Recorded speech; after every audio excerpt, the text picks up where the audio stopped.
আইলো রে রঙে ভরা বৈশাখ আমার আইলো রে পাগলা মনে রঙিন চোখে নাগরে তোমায় বছরে ঘুরে একটা রাখার সুরটা মিশে রাজের প্রাণে বাউল সুরে। আসসালামু আলাইকুম।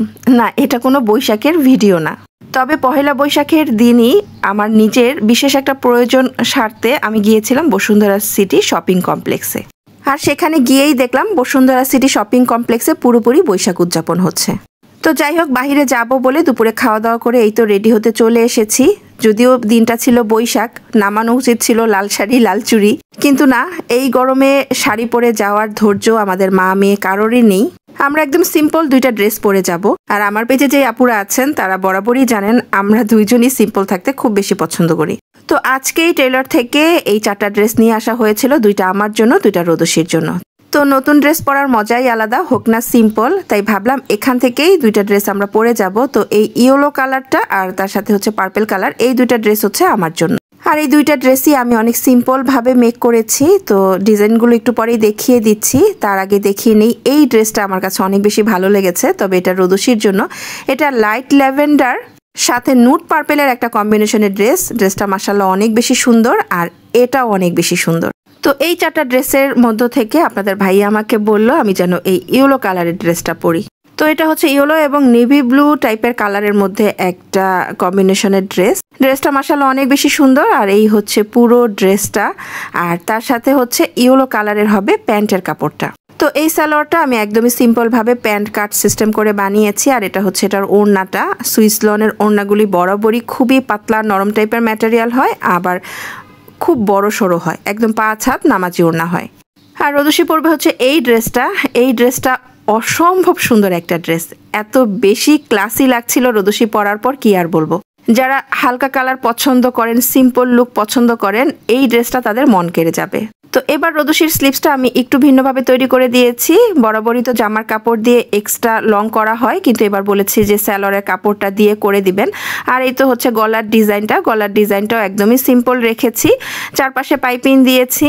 একদম লাইট একটা মিষ্টি ব্রাউন কালারের মধ্যে একদম লাইট একটা মিন্ট কালারের কম্বিনেশনে এই ড্রেসটা না খুব সুন্দর লাগে পরার পর। সালোয়ার কাপড়টা হচ্ছে লাইট মিন্ট কালার, যেটা দিয়ে হচ্ছে আমি সালোয়ার বানিয়েছি। আর রোদসির যেহেতু বডিতে খুব বেশি কাপড় লাগে না, তাই ওর সালোয়ারেও বেশি কাপড় লাগেনি, তাই সালোয়ারের কাপড় দিয়ে আমি আবার স্লিভসে একটু ডিজাইন করে দিতে বলেছি। আর এটার ওড়নাটা আমার কাছে এত বেশি ভালো লাগে, তার একটা কারণ হচ্ছে এই ওড়নাটা দেখলে না মনেই হয় না যে এটা সুইস লনের একটা 3 পিস। আর এর ওড়নাটাও তো একদম সফট একটা সুইস লন, কিন্তু দেখলে কেন যেন মনে হয় একটা শিফন জর্জেটের ওড়না, আর সেটাও কিনা অনেক ভালো মানের। যাই হোক, এই 2টা ড্রেস পরে তো আমরা বের হব। আর বাকি যেই 2টা ড্রেস রয়েছে, এই 2টা ড্রেসও পরা হয়েছে অলরেডি, আমাদের বিজনেস পেজে এগুলোর পিকও শেয়ার করা হয়েছে। আপনারা চাইলে দেখে নিতে পারেন, আজকের ভিডিওর ক্যাপশনে আমাদের বিজনেস পেজের পেজ লিঙ্কটা আমি দিয়ে রাখবো। তো ফাইনালি এই তো আমরা রেডি হয়ে বের হচ্ছি। আর এই মুহূর্তে আপনাদের ভাইজান হচ্ছে আমাকে জিজ্ঞেস করছিল এটা কি তোমার বৈশাখের লুক। তা আমি বললাম এটা দেখে কি কোনো অংশে বৈশাখের লুক মনে হচ্ছে? বৈশাখের লুক না, তারপরও আমার কাছে মনে হচ্ছে এটা মাশাআল্লাহ অনেক সুন্দর একটা লুক। একদম শুরু থেকেই আমার কাছে সিম্পল মানেই বরাবরই সুন্দর। আর আমার মেয়ে তো আমার এই ধরনটা আরো বেশি পেয়েছে। আমি যতটা না সিম্পল থাকতে পছন্দ করি, সে তো আমার চাইতেও বেশি সিম্পল থাকতে পছন্দ করে। তো আজকে তার পরা এই ড্রেসটা একদম তার পছন্দের সাথে হুবহু মিলে গেছে। যাই হোক, কথা বলতে বলতে আমরা চলে এসেছি বসুন্ধরা সিটি শপিং কমপ্লেক্সে। আর এখানে এসে তো দেখি পুরোই বৈশাখ উদযাপন হচ্ছে। যদিও আমি এসেছি আমার একটা প্রয়োজনীয় কাজ সারতে, কিন্তু এখানে এসে যখন বৈশাখ উদযাপনের মাঝখানে পড়ে গেলাম বেশ ভালো লাগছিল। বসুন্ধরা সিটি শপিং কমপ্লেক্সের সামনে যে রাস্তাটা আছে, পুরো রাস্তাটা এত রঙিন আলপনা করেছে, দেখতে অনেক সুন্দর লাগছিল। আর এখানে এসে মনে হলো অনেকেই হয়তো এটা সম্পর্কে আগেই জানতো, তাই এখানেও হয়তো অনেকেই ঘুরতে এসেছে, কারণ অনেকের মধ্যেই দেখলাম বৈশাখের সাজ। যাই হোক, এই তো কথা বলতে বলতে আমরা প্রবেশ করছি মার্কেটের ভিতরে। মার্কেটের কাজ সারবো, খুব বেশি সময় লাগবে না, এরপর আমরা অবশ্য বের হয়ে যাব। আর ইচ্ছে আছে ছেলে মেয়ে নিয়ে একটু বাইরে খাওয়া দাওয়া করে তারপরই বাসায় ফিরবো। তবে বসুন্ধরার ভিতরে ঢোকার পর আসলে মনটা ভালো হয়ে গেল। এত সুন্দর করে সাজিয়েছে নববর্ষ উপলক্ষে, দেখতে ভীষণ ভালো লাগছিল। তো এই সাজসজ্জা দেখতে দেখতেই পরবর্তীতে যেই চমকটা দেখলাম সেটার জন্য আসলে প্রস্তুত ছিলাম না। হঠাৎ করেই দেখি কি প্রচুর ঢোলের বাজনা শোনা যাচ্ছে। তো হঠাৎ করেই এই ঢোলের বাজনা কোত্থেকে আসলো দেখার জন্য একটু উকি যখন দিলাম নিচের দিকে, তখন দেখলাম এইভাবে ঢোল বাজানো হচ্ছে।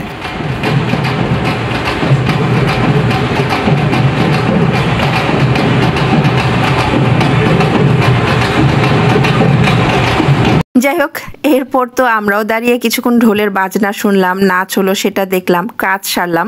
আর এখন হচ্ছে বের হয়ে যাওয়ার পালা। তো বের হয়ে যাওয়ার আগে আমরা একটু সুইট কর্ন খাচ্ছিলাম। আমরা বলতে আমাদের মা আর ছেলের পছন্দ, তাদের বাপ বেটির আবার পছন্দ না। তো যাই হোক, সুইটকর্ন খেতে খেতে কিন্তু আমরা এরপর চলে এসেছিলাম। আর এসে কিন্তু আমাদের বাসার একদম কাছাকাছি চলে এসেছি। আবদুল্লাপুর যে নতুন রেস্টুরেন্টটা হয়েছে রয়্যাল গার্ডেন নামে, যেটা সবার মুখে মুখে এখন, তো ইচ্ছা ছিল হচ্ছে সেই রেস্টুরেন্টে গিয়ে হচ্ছে রাতের খাওয়া দাওয়াটা সারবো, কারণ রেস্টুরেন্টের ভিউটা অনেক বেশি সুন্দর। কিন্তু দুঃখের বিষয় এটাই যে আমরা যেই দিনে এসেছি একটা ভুল দিনে এসেছি, কারণ যে কোনো অকেশনে এই সব জায়গাগুলোতে এত বেশি ভিড় থাকে যে সৌন্দর্য দেখার মতো কোনো অপশন থাকে না। এত মানুষের ভিড় ছিল, সৌন্দর্য দেখবো কি, আমরা তো বসার জায়গায় পাচ্ছিলাম না। যাই হোক, পরবর্তীতে বহু কষ্টে একটা বসার জায়গা ম্যানেজ হয়েছে, তারপরে তো আমরা খাবার অর্ডার করেছি। এখানেও আমাদের মা ছেলের পছন্দ এক হয়েছে আর তাদের বাবা মেয়ের পছন্দ আরেক হয়েছে। তো রোদসির চকলেট ব্রাউনিটা অনেক বেশি পছন্দ। খাওয়া দাওয়া শেষ করে সে তার জন্য একটা অর্ডার করে নিল। আর এই দিকে রাদের বরাবরই যে কোনো শেক পছন্দ, তো সে তার নিজের জন্য একটা স্ট্রবেরি শেক অর্ডার করেছিল। স্ট্রবেরি শেক আর চকলেট ব্রাউনি দুইটাই খুব মজার ছিল। তো এরপর আমরা এই তো খাওয়া দাওয়া শেষ করে বের হয়ে যাচ্ছি। তো রাতের বেলা আর অনেক মানুষের ভিড় হওয়ার কারণে রেস্টুরেন্টের সৌন্দর্য ওইভাবে উপভোগ করতে পারলাম না। তো ইচ্ছে আছে যেহেতু বাসার একদম কাছাকাছি আবার কোনো একটা নিরিবিলি সময় আসবো, তখন আপনাদের সাথে এর সুন্দর একটা ভিডিও শেয়ার করব। এখন বিদায় নিচ্ছি, আল্লাহ হাফেজ।